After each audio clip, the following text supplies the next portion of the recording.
اللہ تبارک و تعالیٰ کے پیارے نبی صلی اللہ تعالیٰ علیہ وسلم دنیا میں تشریف لائے تو کفر و ظلمت کے بادل چھٹ گئے اور ہر طرف نور ہی نور ہو گیا، ہر طرف دین اسلام کی روشنی پھیل گئی۔ زمانہ جاہلیت کی بات کی جائے تو زمانہ جاہلیت کی خرابیوں میں سے ایک خرابی یہ بھی تھی کہ نبی کریم صلی اللہ تعالیٰ علیہ وسلم کی آمد سے پہلے اگر کسی کے ہاں بیٹی پیدا ہوتی تو وہ غصے کے مارے اپنی بیوی کا جو چہرہ ہے وہ سیاہ کر دیتا، چہرے کے اوپر کالک مل دی جاتی، اور شرمندگی مٹانے کے لیے بیٹی پیدا ہو گئی، اب اس کو شرمندگی کی علامت سمجھا جا رہا ہے، اور شرمندگی مٹانے کے لیے اس ننھی کلی کو زندہ ہی مسل دیا جاتا، یعنی اس کو زندہ درگور کر دیا جاتا، زندہ قبر میں گاڑ دیتے۔ اگر اسے زندہ رہنے کا موقع مل بھی جاتا تو وہ زندگی بھی کسی عذاب سے کم نہیں ہوتی تھی۔ جانوروں کی طرح اس لڑکی کو، اس بیٹی کو مارا جاتا، پیٹا جاتا، اس کے بدن کے اعضاء، اس کے بدن کے حصے کاٹ دیے جاتے، اس کو پانی حاصل کرنے کے لیے دریاؤں کی بھینت چرا دیا جاتا۔ وہ کہتے ہیں بلی دینا، پانی حاصل کرنے کے لیے بچیوں کی بلی دے دی جاتی۔ اللہ تبارک و تعالیٰ کے فضل و کرم سے جب اسلام کا سورج طلوع ہوا تو جہالت کا جو اندھیرا تھا وہ دور ہو گیا۔ اسلام نے عورت کو عزت اور شرف کا بلند مقام عطا فرمایا۔ اگر عورت ماں ہے تو اس کے قدموں تلے جنت رکھی، اگر عورت کسی کی بیوی ہے تو شوہر کو اپنی بیوی کو پانی پلانے پر ثواب دیا جاتا ہے اور اس کے ساتھ اچھا برتاؤ کرنے کا حکم دیا۔ اور اگر عورت بیٹی ہے تو اللہ تبارک و تعالیٰ کے آخری نبی کریم صلی اللہ تعالیٰ علیہ وسلم کے بیٹی کے بارے میں سنیے کیا فرامین ملتے ہیں۔ فرمایا عورت کے لیے یہ بہت مبارک ہے کہ اس کی پہلی اولاد جو ہے وہ لڑکی ہو۔ آج بھی زمانہ جاہلیت کی طرح اگر لڑکی پیدا کسی کے گھر ہو جائے تو وہ بہت ہی زیادہ اس کو معیوب سمجھتے ہیں، بہت غصے میں آتے ہیں، حالانکہ یہ تو خدا کے کام ہے۔ اللہ تبارک و تعالیٰ جسے چاہے اولاد نرینہ عطا فرمائے، لڑکے کی نعمت عطا فرمائے یا لڑکی جیسی رحمت عطا فرمائے، یہ اللہ تبارک و تعالیٰ کے اختیار میں ہے۔ اس میں اس بیچاری کا کیا قصور جس نے اپنی بیٹی کو جنا ہے، جس نے اپنی بیٹی کو پیدا کیا ہے۔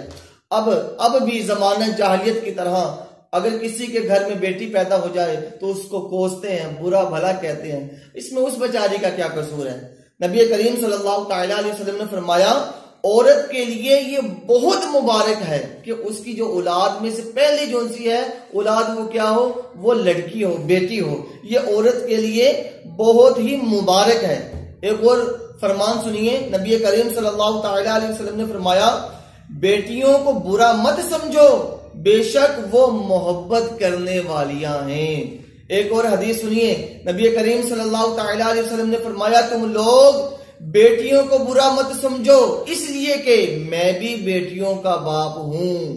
ایک اور حدیث سنیے، فرمایا جس نے 3 بیٹیاں یا 3 جس کی بہنیں ہوں اور ان کے ساتھ اچھا سلوک کیا تو وہ داخل جنت ہوگا۔ ایک اور حدیث سنیے، فرمایا جب کسی کے ہاں لڑکی پیدا ہوتی ہے تو اللہ تبارک و تعالی فرشتوں کو بھیجتا ہے جو آ کر کہتے ہیں اے گھر والوں تم پر سلامتی ہو۔ پھر فرشتے اس بچی کو اپنے پروں کے سائے میں لے لیتے ہیں اور اس کے سر پر ہاتھ پھیرتے ہوئے کہتے ہیں اے ایک کمزور جان، یہ ایک کمزور جان ہے جو ایک ناتواں یعنی کمزور سے پیدا ہوئی۔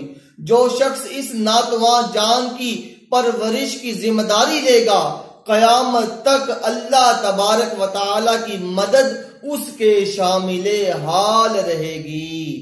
میری آنے والی نسلیں تیرے عشق ہی میں مچلیں، میری آنے والی نسلیں تیرے عشق ہی میں مچلیں، انہیں نیک تم بنانا مدنی مدینے والے۔ میرے پیارے اور محترم اسلامی بھائیوں، 100,000 افسوس کہ آج کل مسلمانوں کی ایک تعداد ہے جو بیٹی کی پیدائش کو ناپسند کرنے لگی ہے، اور بعض ماں باپ پیٹ میں بچہ ہے یا نہیں یہ چیک کروانے کے لیے، اس کی معلومات حاصل کرنے کے لیے الٹرا ساؤنڈ کرواتے ہیں۔ حالانکہ بغیر کسی وجہ سے الٹرا ساؤنڈ کروانا کوئی بیماری نہیں ہے، کوئی مسئلہ نہیں ہے، بغیر کسی بیماری کے، بغیر کسی وجہ سے صرف یہ جاننے کے لیے الٹرا ساؤنڈ کروانا کہ پیٹ میں بیٹا ہے یا بیٹی یہ ناجائز ہے، یہ گناہ ہے اور جہنم میں لے جانے والا کام ہے۔ یہ اللہ تبارک و تعالیٰ کے کاموں کے اندر دخل دینے والی کام ہے۔ تو میرے پیارے اور محترم اسلامی بھائیوں، بغیر کسی وجہ کے الٹرا ساؤنڈ بھی نہیں کروانا چاہیے۔ اور بعض تو ظالم لوگ یہاں تک ہوتے ہیں کہ پتہ چل جائے کہ بیٹی ہے، اب وہ حمل ہی ضائع کروا دیتے ہیں۔ اللہ تبارک و تعالیٰ سے دعا ہے کہ اللہ تبارک و تعالیٰ ہمیں ان چیزوں سے بچنے کی توفیق عطا فرمائیے۔ آئیے اللہ کا قرآن سنیے۔ اللہ تبارک و تعالیٰ پارہ نمبر 14 میں ارشاد فرماتا ہے وَإِذَا بُشِّرَ أَحَدُهُمْ بِالْأُنثَىٰ ظَلَّ وَجْهُهُ مُسْوَدًّا وَهُوَ كَظِيمٌ۔ فرمایا ترجمہ قرآن، اور جب ان میں کسی کو بیٹی ہونے کی خوشخبری دی جاتی ہے تو دن بھر اس کا منہ کالا رہتا ہے اور وہ غصہ کھاتا ہے۔ یہ کس کی صفت بیان کی جاتی ہے؟ یہ قرآن پاک میں زمانہ جاہلیت کے کافر لوگوں کی یہ منحوس یہ طریقہ کار جو ان سے وہ بیان کیا جا رہا ہے کہ جب ان میں سے کسی کو بیٹی ہونے کی خوشخبری دی جاتی ہے تو دن بھر اس کا منہ کالا رہتا ہے اور وہ غصہ کھاتا رہتا ہے، جبکہ اسلامی طریقہ یہ ہے کہ بیٹیوں کی پیدائش پر خوش ہو کر اللہ تبارک و تعالیٰ کی نعمت کا شکر ادا کیا جائے۔ مسلمان اللہ تبارک و تعالیٰ کا عاجز بندہ اور اس کے احکامات کا پابند ہوتا ہے۔ بیٹا ملے یا بیٹی یا وہ بے اولاد رہے، ہر حال میں اللہ تبارک و تعالیٰ کا شکر ادا کرنا چاہیے۔